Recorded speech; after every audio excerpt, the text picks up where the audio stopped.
ఈరోజు Hyderabad regional ring road RRR project మీద జరిగినటువంటి అట్లాగే జరుగుతున్నటువంటి వాస్తవాల్ని మీ ద్వారా తెలంగాణ రాష్ట్ర ప్రజలకు తెలియాలన్న ఉద్దేశంతో ఈ మీడియా సమావేశం పెట్టడం జరిగింది.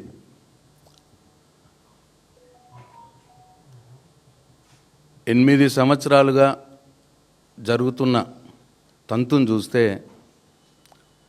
అర్థమవుతున్నది ఏంటంటే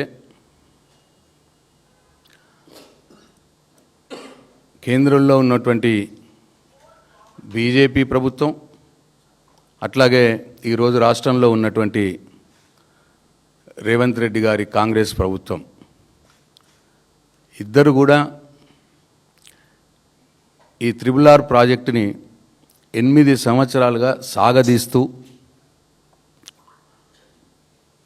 తెలంగాణ ప్రజల్ని మోసం చేస్తున్నారు అని చెప్పి మేము చెప్పదలుచుకున్నాం.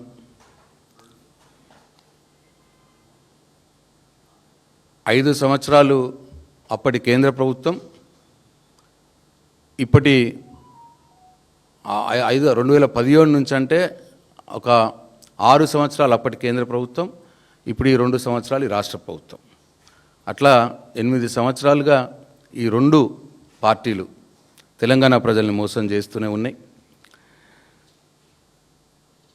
ఎందుకంటే మాటలు చెప్తూనే ఉన్నారు, కానీ ఇప్పటికీ రీజనల్ రింగ్ రోడ్ ప్రాజెక్టు మొదలు కాలేదు.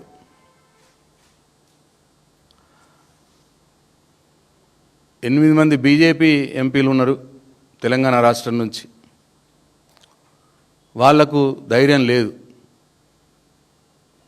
నరేంద్ర మోడీ గారిని అడిగే ధైర్యం లేదు.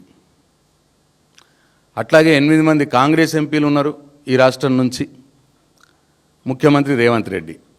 వీళ్ళకు కూడా కేంద్ర ప్రభుత్వాన్ని నిలదీసే ధైర్యం లేదు.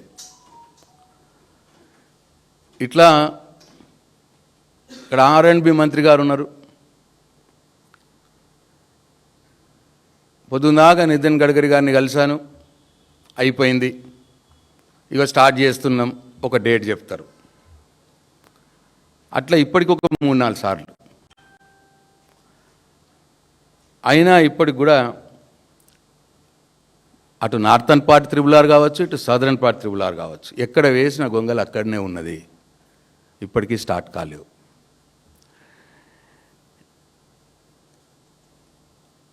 ఇకపోతే అసలు ఈ RRR ప్రాజెక్టు యొక్క దీని యొక్క స్టోరీ ఏంటంటే 2015లో 14లో కేసీఆర్ గారి నాయకత్వంలో టీఆర్ఎస్ పార్టీ ప్రభుత్వం వచ్చినప్పుడు 2015 నుంచి స్పెసిఫిక్గా కేంద్ర ప్రభుత్వాన్ని, నరేంద్ర మోడీ గారిని కేసీఆర్ గారు అడుగుతూనే ఉన్నారు. ఎందుకంటే వారి మదిలో నుంచి పుట్టినటువంటి ఆలోచన ఇది RRR ప్రాజెక్ట్. హైదరాబాద్కి ఔటర్ రింగ్ రోడ్ ఉంది, ఔటర్ రింగ్ రోడ్ ఆవల ఒక 30-40 కిలోమీటర్ల ఆవల హైదరాబాద్ చుట్టూత ఇంకొక రింగ్ రోడ్ వస్తే ఇంకొక ఎకనామిక్ జోన్ క్రియేట్ అవుతుంది. హైదరాబాద్ ఎక్కడి నుంచి చూసినా ఒక 70 కిలోమీటర్ల రేడియస్లో చుట్టూతా మొత్తం హైదరాబాద్ డెవలప్ అయ్యే అవకాశం ఉంటుంది. కాబట్టి ఒక రీజనల్ రింగ్ రోడ్ వేసుకోవాలని కేసీఆర్ గారు ఆలోచన చేసి 2015 నుంచి కంటిన్యూస్గా అడుగుతూనే ఉన్నారు కేంద్ర ప్రభుత్వాన్ని, బీజేపీ ప్రభుత్వాన్ని, నరేంద్ర మోడీ గారిని. అడుగుతుంటే 15 నుంచి అడిగితే ఒక 2 సంవత్సరాల తర్వాత 2017లో సూత్రప్రాయంగా అంగీకరించినారు. ఓకే చేస్తాం అని చెప్పినారు. మరి చెప్పినారు కదా అని చెప్పి వెంటనే 2018లోనే మొత్తం అలైన్మెంట్ ప్రిపేర్ చేసి కంప్లీట్గా డిపిఆర్ చేసి అలైన్మెంట్ ప్రిపేర్ చేసి 2018లోనే వాళ్ళకి పంపించడం జరిగింది బీజేపీ కేంద్ర ప్రభుత్వానికి. అలైన్మెంట్ అప్రూవల్ చేయండి అని. అయితే పంపించిన అలైన్మెంట్ అంటే సూత్రప్రాయంగా అంగీకారం తెలపడానికి 2 సంవత్సరాలు తీసుకున్నది బీజేపీ వాళ్ళు. సూత్రప్రాయ అంగీకారం తెలిపిన తర్వాత అలైన్మెంట్ మేము ఇమీడియట్గా పంపించినాం 2018లో. అలైన్మెంట్ని అప్రూవ్ చేయండి అని చెప్పి ఇగో 2018లో కేసీఆర్ గారు నితిన్ గడ్కరీని కలిసడం, అట్లనే చేస్తే వాళ్ళు 2021 మార్చి 5వ తారీఖు అంటే 2018లో ఒకసారి కలిసినాం. అంటే కొన్ని చూపిస్తున్నాను మీకు. 18 ఇగో 19 వాళ్ళని కలిసినాయి. ఇదిగోండి నేను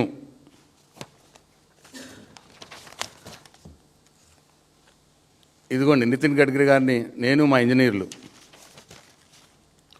అట్లా పలుమార్లు వాళ్ళని కలవడం జరిగింది. కలిస్తే ఏం చేసినారు, 2018లో అలైన్మెంట్కి అప్రూవల్కి పంపిస్తే 2021లో మార్చి 5వ తారీఖు నాడు స్పెసిఫిక్గా నేను డేట్ చెప్తున్నాను, ఈ ప్రాజెక్టుని మేము భరతమాలలో చేరుస్తున్నాము అని చెప్పినారు. అలైన్మెంట్ అప్రూవల్ ఇవ్వలే, కానీ ప్రాజెక్టులో అంటే 3 సంవత్సరాలు మేము కలుస్తున్నా కొద్ది ఏం చెప్పినారంటే ఓకేనండి చేస్తున్నాం, కానీ ఏ ప్రాజెక్టులో ఏ స్కీమ్లో చేయాలని ఆలోచిస్తున్నాం. నరేంద్ర మోడీ గారు అదే చెప్తారు, గడ్కరీ గారు అదే చెప్తారు. ముఖ్యమంత్రి గారు కేసీఆర్ గారు కలిసినప్పుడు, నేను కలిసినప్పుడు చివరికి భారత్మాల స్కీమ్లో చేస్తున్నామని 2021 5వ మార్చిలో చెప్పినారు. అంటే మేము అలైన్మెంట్ పంపించినాక 3 సంవత్సరాలకు తర్వాత సరే సార్ భారత్మాలలో మీరు చేర్చినారు, మరి అలైన్మెంట్ అప్రూవల్ చేయండి అని మళ్ళా తిరిగితే డిసెంబర్ 6, 2021 నాడు అలైన్మెంట్ అప్రూవల్ ఇచ్చినారు. అంటే 2017లో సూత్రప్రాయ అంగీకారం తెలిపి 2021 డిసెంబర్ అంటే 2022 అనుకో ఆల్మోస్ట్. అంటే సూత్రప్రాయ అంగీకారం తెలిపిన తర్వాత 5 సంవత్సరాలకు అలైన్మెంట్ అప్రూవల్ ఇచ్చినారు. 5 సంవత్సరాలు తిప్పినారు మమ్మల్ని బీజేపీ కేంద్ర ప్రభుత్వం. పోని అలైన్మెంట్ అప్రూవల్ ఇచ్చి ల్యాండ్ ఎక్విజిషన్కి వెళ్ళండి అన్నారా, మళ్ళీ అనలే. మళ్ళీ తిరికాసు పెట్టిర్రు. ల్యాండ్ ఎక్విజిషన్లో మీరు 50% భరిస్తామన్నారా, 2,000 కోట్లు డిపాజిట్ చేయండి అన్నారు. అయ్యా ఈ 2,000 కోట్లు ఒకటేసారి ఎందుకయ్యా, ఎట్లెట్లా మీరు ల్యాండ్ ఎక్విజిషన్ ఎట్లెట్లా మనం డిస్బర్స్ చేస్తామో అట్లట్లా మేము డబ్బులు చెల్లిస్తూ ఉంటాం, క్వార్టర్లీ ఇంత పెట్టండి, ఇంత మేము డబ్బులు చెల్లిస్తాము అని చెప్పి ఒప్పిస్తే తర్వాత 9 నెలలకు 2022 సెప్టెంబర్లో ల్యాండ్ ఎక్విజిషన్కి అనుమతులు ఇచ్చినారు. 22 సెప్టెంబర్ అంటే 2017లో సూత్రప్రాయ అంగీకారం ఇచ్చి 2022 సెప్టెంబర్లో ల్యాండ్ ఎక్విజిషన్కి అనుమతి ఇచ్చినారు. 5 సంవత్సరాలు సాగదీసిరు. రిపీటెడ్గా కేసీఆర్ గారు పోయి, అప్పుడు తుమ్మల గారు పోయి, నేను పోయి 10-12 సార్లు పోయి రిక్వెస్ట్ చేసినాం. 5 years వాళ్ళు సాగదీసిరు బీజేపీ కేంద్రం. 2022 సెప్టెంబర్లో వాళ్ళ ల్యాండ్ ఎక్విజిషను మీరు పొండి అని అనుమతి ఇచ్చినాక మాకు ఇంకా మిగిలింది ఎంత, 1 year. 2023 అక్టోబర్ నవంబర్లో ఎలక్షన్కే పోయినాం. అంటే ఒక 1 year ఉందే. ఆ 1 yearలో మేము చేసిన పని ఏంటంటే ఆ అలైన్మెంట్ను పట్టుకొని 3A 3 small a 3 capital A అని అంటారు, ఒక ప్రాసెస్ అది.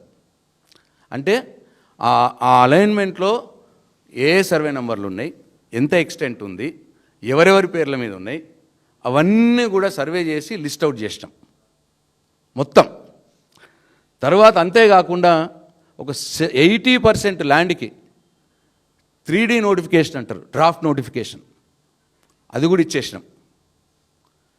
తర్వాత వాళ్ళు డబ్బులు అడిగిరు కదా అని చెప్పి 100 కోట్లు వాళ్ళకి డిపాజిట్ కూడా చేసినాం ల్యాండ్ ఎక్విజిషన్కి. ఫస్ట్ మా తరఫు నుంచి 100, మీ తరఫు నుంచి 100 ఇవ్వండి, ఇక రైతులకు స్టార్ట్ చేద్దాం, ఇచ్చుకుంటూ డబ్బులు స్టార్ట్ చేద్దామని.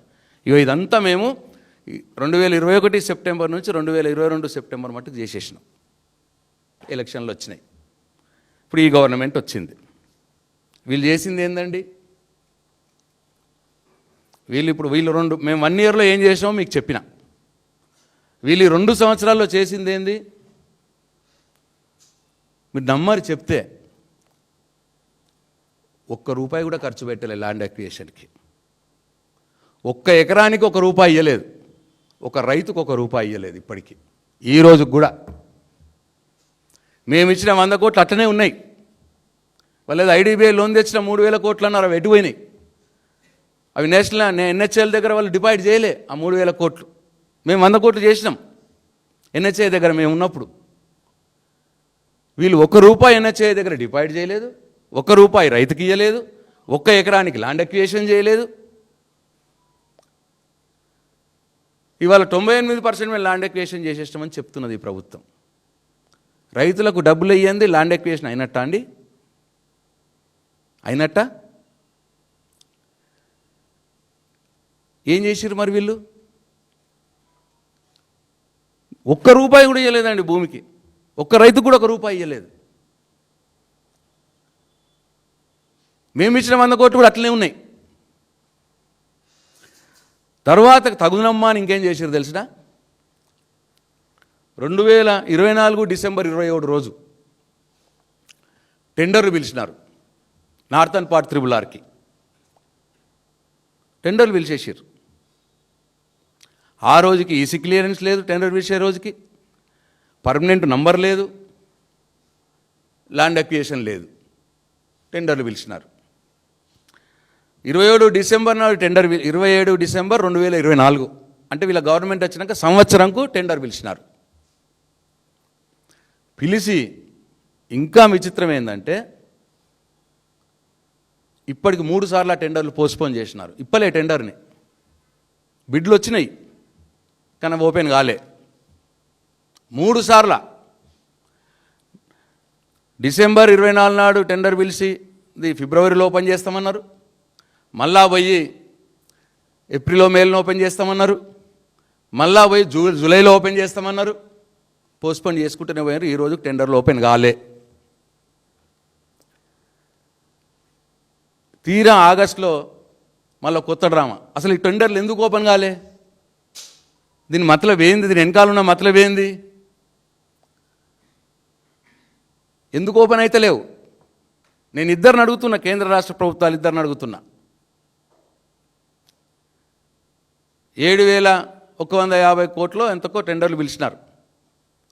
7,150 కోట్లలో ఎవరి వాటాలు తెలుసుకునేందుకు మీరు టెండర్లు ఓపెన్ చేస్తలేరు?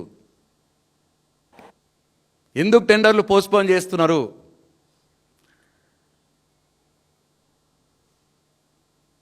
మీ వాటాలు ఇంకా తేలట్లేదా? సమాధానం చెప్పాలి తెలంగాణ ప్రజలకు.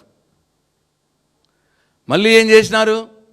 ఆగస్టులో 3 లైన్లు కాదు 6 లైన్లు, 2 4 లైన్లు కాదు 3 6 లైన్స్, 6 లైన్స్ చేస్తాము అని చెప్పి ఇప్పుడు మళ్ళీ కొత్త డ్రామా స్టార్ట్ చేసినారు. అంటే ఏమిటన్నది దీని అర్థం? మీరు వచ్చిన 2 సంవత్సరాల్లో ఏమన్నా జరిగిందా? ఒక ఎకరానికి ఏమైనా పైసలు ఇచ్చిర్రా? ఒక రైతుకి ఏమైనా పైసలు ఇచ్చిర్రా? పోనీ టెండర్లు వేసింది ఓపెన్ చేసిర్రా?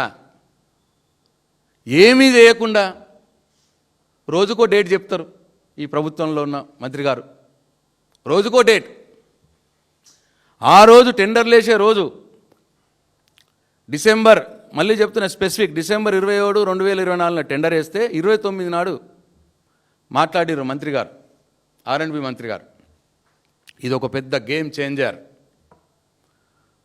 ఫిబ్రవరిలో టెండర్లు ఓపెన్ చేస్తున్నాం, ఫిబ్రవరిలో పనులు మొదలవుతాయి, ఫిబ్రవరి 25 పనులు మొదలవుతాయి, 2 సంవత్సరాల్లో కంప్లీట్ చేసేస్తున్నాం నార్థన్ పార్ట్ రింగ్ రోడ్ అని గొప్పగా చెప్పిండు మీడియా. ఇదిగోండి రోడ్ ఎక్కిన ఉత్తర రింగు. ఏ రోజు పేపర్ అండి ఇది?